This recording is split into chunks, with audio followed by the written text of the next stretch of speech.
السلام علیکم ورحمۃ اللہ وبرکاتہ۔ الحمد للہ نحمده ونصلی علی رسوله الکریم، اما بعد، اعوذ باللہ من الشیطان الرجیم، بسم اللہ الرحمن الرحیم۔ ان عدۃ الشہور عند اللہ 12 شہرا فی کتاب اللہ یوم خلق السماوات والارض منها 4 حرم ذلك الدین القیم فلا تظلموا فیہن انفسکم۔ وقال النبي صلى الله عليه وسلم فنحن أحق وأولى بموسى منكم۔ محترم ناظرین، آج میں آپ لوگوں کے سامنے یوم عاشوراء کے روزے کے بارے میں بیان کروں گا، اور یوم عاشوراء کسے کہتے ہیں اس کو بھی بیان کروں گا۔ اس لیے آپ تمام حضرات سے میری گزارش ہے کہ آپ تمام حضرات ویڈیو کو انت تک دیکھیں اور پھر اس کے بارے میں جانیں، علم حاصل کریں۔ محترم ناظرین، یوم عاشوراء سلف خلف اور تمام لوگوں کے نزدیک 10 محرم کے دن کو کہتے ہیں۔ 10 محرم کے دن کو یوم عاشوراء کہتے ہیں۔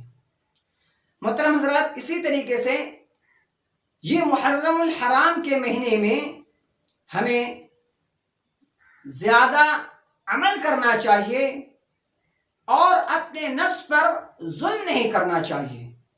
جو اللہ رب العالمین کے حرمت والا 4 مہینہ ہے، ان میں سے ایک مہینہ محرم کا ہے، اور اس کے اندر حرمت نہیں کرنا چاہیے، اس کے اندر اپنے نفس پر ظلم نہیں کرنا چاہیے۔ اپنے نفس پر ظلم کرنے کا مطلب کیا ہے؟ اپنے نفس پر ظلم کرنے کا مطلب یہ ہے کہ اللہ رب العالمین کی نافرمانی نہیں کرنا ہے۔ اللہ رب العالمین نے جو احکام بتایا ہے اس پر عمل کریں گے، ان کی نافرمانی نہیں کریں گے۔ اور اگر کوئی شخص اللہ رب العالمین کی نافرمانی کرتا ہے تو گویا کہ اس نے اپنے نفس پر ظلم کیا۔ اسی لیے اللہ تعالیٰ نے قرآن مجید کی سورہ توبہ آیت نمبر 36 کے اندر ارشاد فرمایا فَلَا تَظْلِمُوا فِيهِنَّ أَنفُسِكُمْ۔ محترم حضرات، اب آئیے ہم چلتے ہیں کہ یوم عاشوراء کے بارے میں، اور یہ یوم عاشوراء اور محرم کے مہینے میں روزہ رکھنا کیسا ہے، کیا یہ اللہ کے رسول صلی اللہ علیہ وسلم سے ثابت ہے یا نہیں؟ آئیے ہم حدیث کی عروج سے سنتے ہیں۔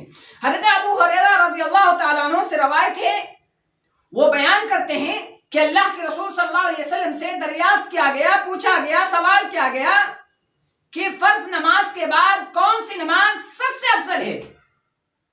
اللہ کے رسول صلی اللہ علیہ وسلم سے پوچھا گیا کہ فرض نماز کے بعد کون سی نماز سب سے زیادہ افضل ہے۔ اس کے بعد پھر پوچھا گیا کہ فرض یعنی رمضان المبارک کے مہینے کے روزے کے بعد سب سے افضل روزہ کون سا ہے؟ تو آپ صلی اللہ علیہ وسلم نے فرمایا فرض نماز کے بعد سب سے افضل نماز رات کی نماز ہے، یعنی صلاۃ اللیل، رات کی نماز ہے، آدھی رات کی نماز ہے۔ اس کے بعد پھر آپ صلی اللہ علیہ وسلم نے فرمایا کہ رمضان کے مہینے کے بعد، آپ صلی اللہ علیہ وسلم نے فرمایا رمضان کے مہینے کے بعد سب سے افضل روزے اللہ کے مہینے یعنی محرم کے روزے ہیں۔ تو محرم کا روزہ رکھنا ہے۔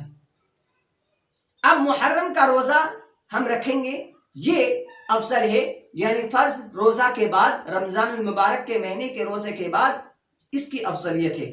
اب آئیے کہ یہ جو محرم کے مہینے میں ہم لوگ روزہ رکھتے ہیں، وہ کیوں کر رکھتے ہیں، کس لیے رکھتے ہیں؟ کیا اللہ کے رسول صلی اللہ علیہ وسلم روزہ رکھا کرتے تھے؟ آئیے اس کی حدیث ہم لوگ سنتے ہیں۔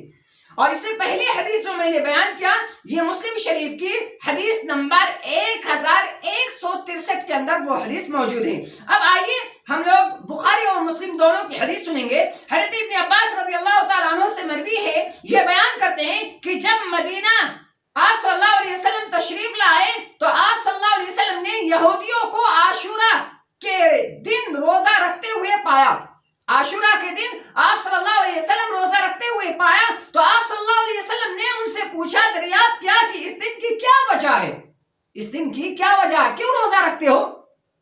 تو وہ کہنے لگے یہ وہ عظیم دن ہے، یہ وہ عظیم دن ہے جس میں اللہ تعالیٰ نے موسیٰ علیہ السلام کو اور اس کے قوم کو فرعون سے نجات دی، اور فرعون اور اس کے قوم کو اللہ رب العالمین نے غرق کر دی، جس کی وجہ سے موسیٰ علیہ السلام شکرانے پر روزے رکھتے ہیں اس لیے ہم بھی روزہ رکھتے ہیں۔ تو آپ صلی اللہ علیہ وسلم اس کی یہ بات سن کر فرمایا فَنَحْنُ أَحَقُّ وَأَوْلَى بِمُوسَى مِنْكُمْ، کہ ہم تم سے زیادہ حقدار ہیں اور تم سے زیادہ موسیٰ کے قریب ہیں۔ تو آپ صلی اللہ علیہ وسلم نے بھی عاشورے کے دن کا روزہ رکھا اور اپنے صحابہ رضوان اللہ علیہم اجمعین کو بھی روزہ رکھنے کا حکم دیا۔ یہ حدیث بخاری شریف کی حدیث نمبر 2004 کے اندر اور مسلم شریف کی حدیث نمبر 1130 کے اندر یہ حدیث موجود ہے۔ محترم حضرات، اب آئیے یوم عاشورہ کا ہم لوگ تو روزہ رکھتے ہیں۔ اب یوم عاشورہ کا روزہ ایک دن ہے یا 2 دن؟ ویسے تو آپ صلی اللہ علیہ وسلم یوم عاشورہ کا روزہ ایک دن رکھتے تھے، لیکن پھر اس کے بعد کیا ہوا؟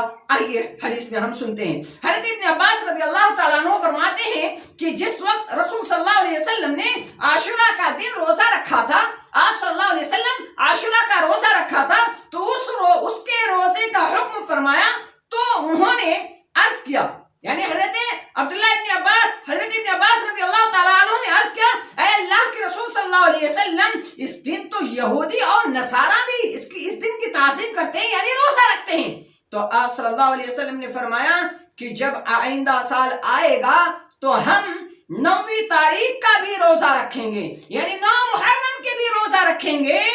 راوی حدیث کہتے ہیں کہ ابھی آئندہ سال نہیں آیا تھا کہ آپ صلی اللہ علیہ وسلم وفات پا گئے۔ تو اس سے پتہ یہ چلا کہ آپ صلی اللہ علیہ وسلم تو یوم عاشورہ کا ایک روزہ رکھتے تھے، لیکن جب آپ صلی اللہ علیہ وسلم کو یہ بات معلوم ہوئی کہ یہودی و نصارہ کے لوگ بھی اس دن کی تعظیم کرتے ہیں، اس دن کی روزہ رکھتے ہیں، تو آپ صلی اللہ علیہ وسلم نے ان کی مخالفت کی وجہ سے فرمایا کہ وہ لوگ ایک دن کا روزہ رکھتے ہیں، اللہ رب العالمین اگر زندہ رکھا تو ہم ان کی مخالفت کی وجہ سے 9 محرم کا بھی روزہ رکھیں گے، 9 محرم کا بھی روزہ رکھیں گے۔ تو آپ صلی اللہ علیہ وسلم وہ سال نہیں پائے تھے، آنے سے پہلے آپ صلی اللہ علیہ وسلم اس دنیا سے وفات ہو گئے۔ تو اس حدیث سے معلوم یہ ہوا کہ ہمیں 2 روزہ رکھنا ہے، محرم کے 2 روزہ رکھنا ہے، 9 محرم کے دن اور 10 محرم کے دن۔ اس کے بعد 10 اور 11 کے بارے میں تھوڑا محدث نے اس میں کلام کیا، لیکن جو بات محدثین نے آخر میں بتایا کہ اگر 9 محرم کے دن روزہ نہیں رکھ پائے تو 10 رکھیں اور 10 کے بعد پھر 11 رکھیں، اور 11 یہ یہودیوں کی مخالفت کے لیے۔ محترم حضرات، اب آئیے کہ ہم لوگ یہ جو روزہ رکھیں گے، محرم کا روزہ رکھیں گے، تو اس میں کتنی فضیلت ہے۔ اور اس سے پہلی حدیث جو میں نے بیان کیا صحیح مسلم کی حدیث نمبر 1134 کی، اب آئیے کہ ہم لوگ یہ جو روزہ رکھتے ہیں تو اس میں کتنا نیکی ہے، کیا ثواب ہے، کیا اجر ہے، کتنا اللہ رب العالمین اجر دیتا ہے مسلمانوں کو۔ تو اس کے بارے میں ہم لوگ حدیث سنتے ہیں۔ یہ حدیث بھی صحیح مسلم کی حدیث نمبر 1162 کے اندر یہ حدیث آئی ہوئی ہے۔ اللہ کے رسول صلی اللہ علیہ وسلم نے فرمایا کہ یکفر السنۃ الماضیہ، آپ صلی اللہ علیہ وسلم نے کیا فرمایا کہ اگر کوئی شخص محرم کے روزہ رکھتا ہے تو یکفر السنۃ الماضیہ، اس کے پچھلے 1 سال کے گناہ معاف کر دیے جاتے ہیں۔ تو جب اللہ رب العالمین نے ہم مسلمانوں کو یہ گفٹ دیا ہے، یہ تحفہ دیا ہے، تو ہمیں اس مہینے کی روزہ کو رکھنا چاہیے، اپنا خود رکھنا چاہیے، اپنے بچوں کو، اپنے اہل و عیال کو، اپنے پڑوس کو بتانا چاہیے۔ ارے اللہ کے رسول صلی اللہ علیہ وسلم کے زمانے میں تو صحابہ کرام رضوان اللہ علیہم اجمعین خود رکھتے تھے اور اپنے بچوں کو بھی رکھواتے تھے، لیکن جب بچے بھوک کی وجہ سے روتا تھا تو اسے گڑیا دیتا تھا کھیلنے کے لیے، تاکہ وہ شام تک روزے سے رہ جائے اور اس کو روزے کا یاد بھول جائے۔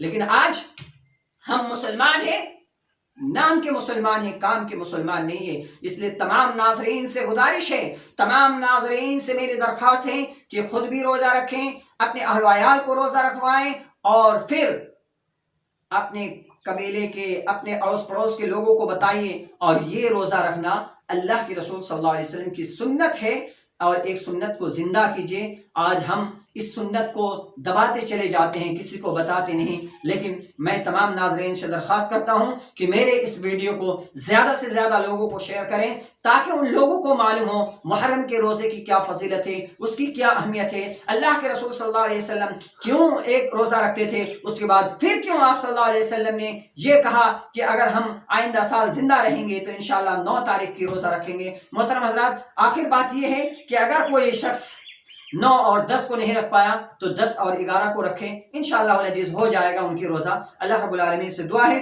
کہ اللہ رب العالمین ہم تمام لوگوں کو اللہ اور اس کے رسول صلی اللہ علیہ وسلم کے فرمان کے مطابق عمل کرنے کی توفیق عطا فرمائے، آمین۔ السلام علیکم ورحمۃ اللہ وبرکاتہ۔